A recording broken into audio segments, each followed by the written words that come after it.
All right, well, next up today, I am moving on to my tow hooks. I went with just a thing that I found on Amazon. They're from VMS Racing, basically front and rear tow hooks that were pretty inexpensive relative to others. Of course, then when I got them, I realized that they're awfully similar to the AFE tow hooks that I have on the other car that came with my original Spec Corvette kit back when AFE was a sponsor. So, man, they're super close.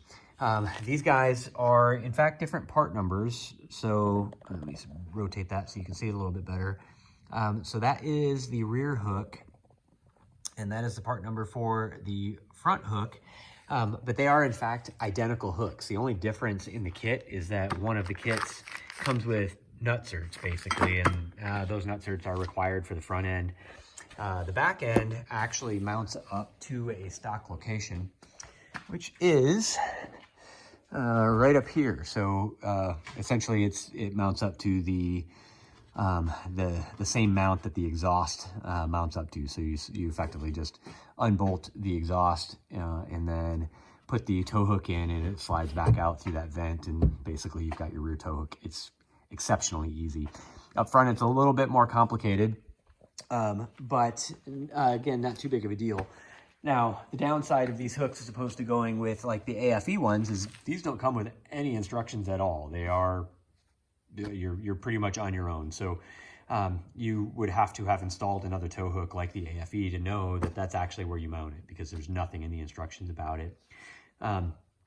Same thing up front, and that being a little bit more complicated up front, it could leave you scratching your head a little bit, even about how to use these nutserts and the little tool that they give you for compressing the nutsert once you've got your hole drilled. So anyway, I'll walk you through that and give you a look at it. Otherwise, it should be relatively straightforward, I believe. So let's see if these fit up as well as the AFE ones did.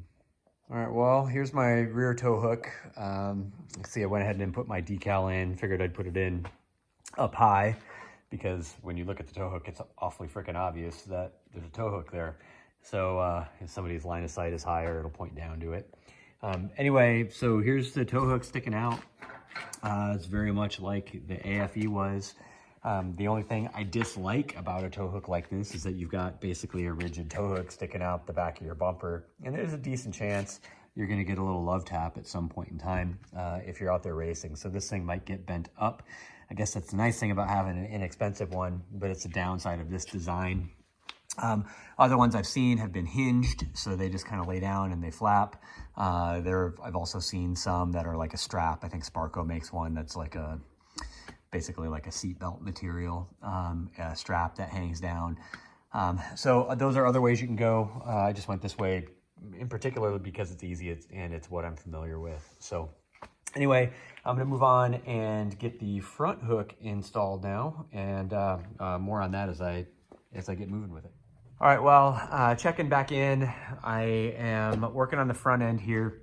I had to take a few things off in order to get access. So specifically, I had to get my upper radiator shroud up and out of the way, which meant pulling off the air filter and air bridge and all of that to basically free me up to get to the back of the bumper. So you see I've got bumper foam here, and then basically where I'm going to attach is to this basically steel bumper reinforcement running across the back.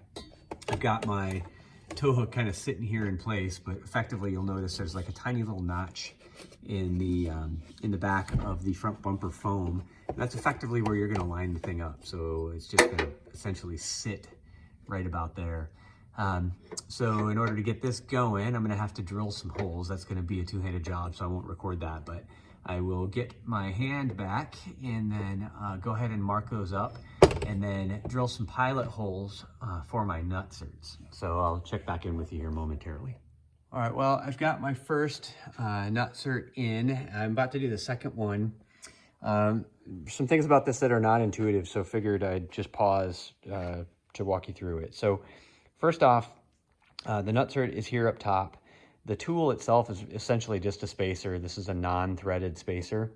One side of it has ridges, which you can kind of see down in there. The other side is totally smooth. I had a hard time getting my tool to work. So what I ended up doing was a couple things. One is I grabbed a washer and I put it in there between the longer insertion bolt, which is basically the Nutsert tool, and the spacer.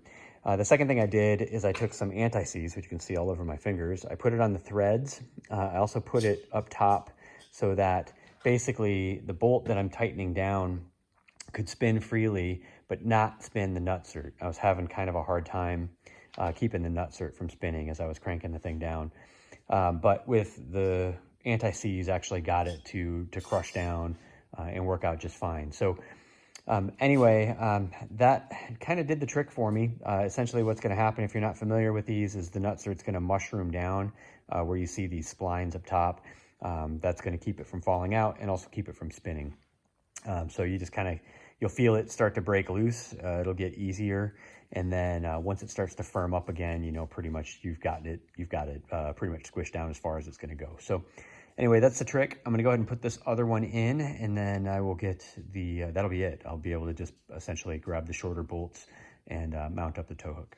All right, well, the tow hook is in place. You can see it's all bolted in right there, basically in the same location. Moving around to the front, it is sitting in the fog light hole, or what would otherwise be covered by a screen for Z06.